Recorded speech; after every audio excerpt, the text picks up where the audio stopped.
Morning, friends. I once again welcome you back on this class of video lecture, and this is BA Part Second English Literature, and we are doing paper 1 of English Literature, that is poetry and drama.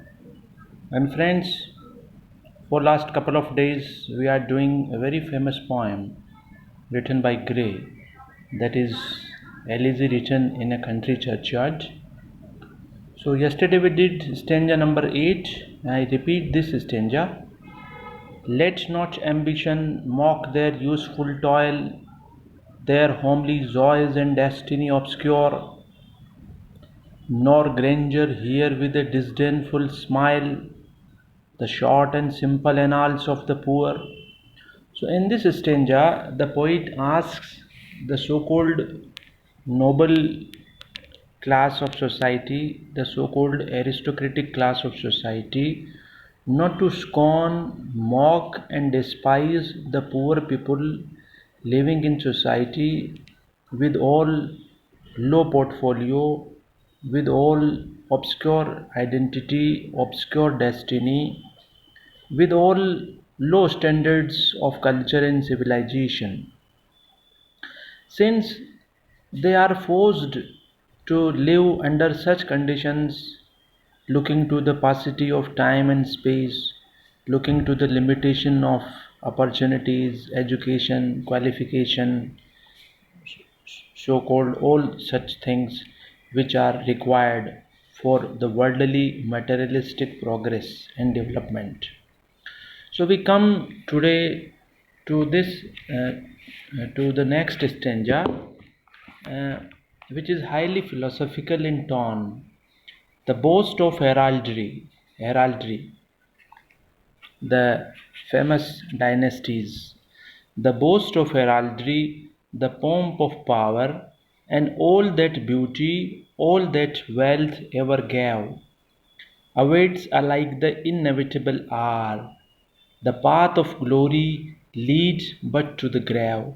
Friends, students, this is the reality of life, that whatever powerful one could be, whatever beautiful, pretty, handsome, charming one could be, whatever all worldly status one may have, right? It is beauty, it is the boast of heraldry, being born in royal dynasties, having the you know snobbery of power, beauty, wealth, whatever it is. Finally, it is all subject to death. Right? So, what does the poet say? The poet says, death puts an end to the pride of noble descent, the splendor and magnificence that attends powerful man, the importance, influence, and every other advantage afforded by beauty and richness in the case of any individual at any time.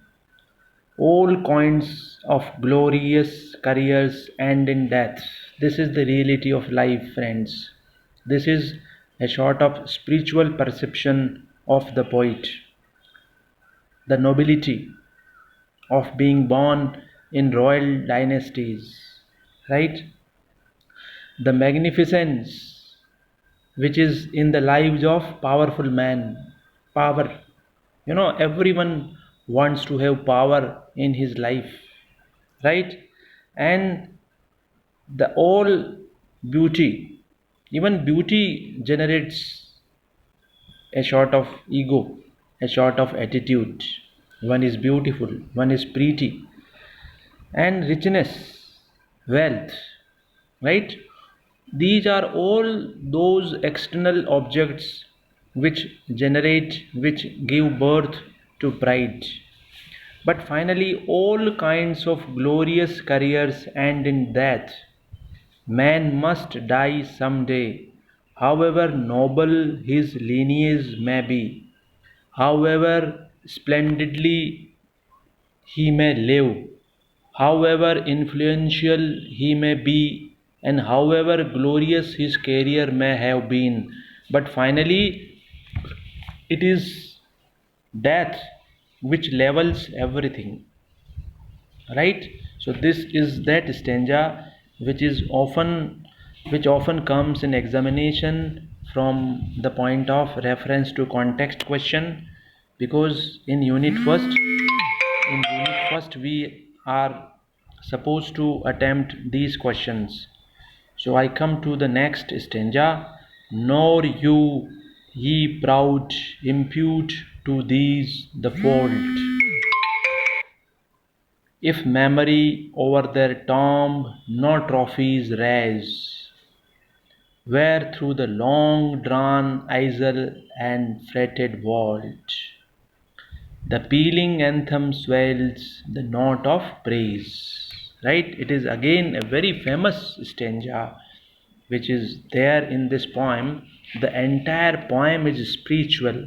The poet says, you proud people, the so called noble classes, the so called rich classes, do not blame the peasants if their relations and friends have not erected monuments in their honor along the long corridor of the church, because it is no fault of theirs that they didn't distinguish themselves in life so as to deserve such monuments. They deserve these monuments, they deserve all such honors, but they do not have a sort of pomp and show, right?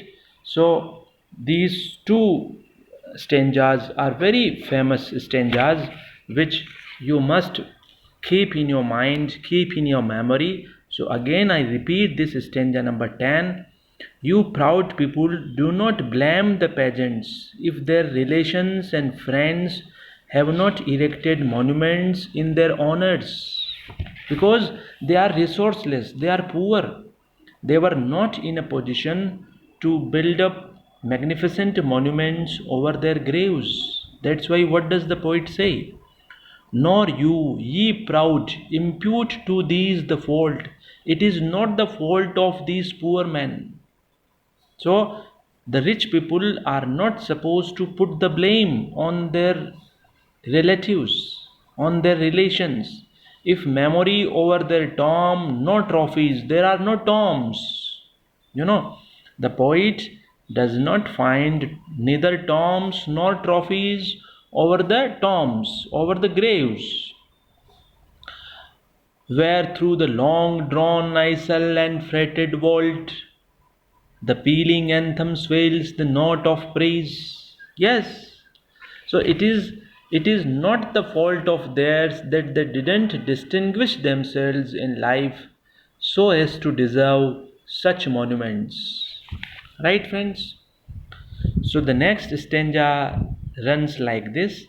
Can storied urn or animated burst back to its mansion call the fleeting breath? Can honor's voice provoke the silent dust, or flattery soothe the dull cold ear of death? It is satisfying that the village peasants have no monuments raised over the graves, neither monuments with biographical inscriptions engraved thereon, nor lifelike statues can bring the dead people back to life. No laudatory speeches in their honor, no glowing tributes to their memory can recall the dead to life, nor can words of flattery please them as they please the living. This is the reality of life, friends. When one is dead, can never come back to life. No monument, no tomb, no trophy, no letter of eulogy, no flattery, nothing which is taken important in this world, which are the epitaphs of honors in this world, cannot function in the matters of life and death. Can story done whether the tomb is storied, is multi-storied, or animated burst back to its mansion called the fleeting breath. Once the breath is fleeting, once the breath is gone, it cannot come back. Once the stroke of life is gone, fleeting breath. See the adjective. Breathe is noun. Can honor's voice provoke the silent dust? And you may write many poems and prose and letters of eulogy in the appreciation for the appreciation of death, or flattery soothe the dull cold ear of death. Right? So whatever could be done after death, which is done in this world, they are simply a display of pomp and show. They cannot bring life. So today we have done these three stanzas, friends. I think you have taken up, or you have been able to observe the meaning. So we shall do the next stanzas in the coming classes. Thank you, friends.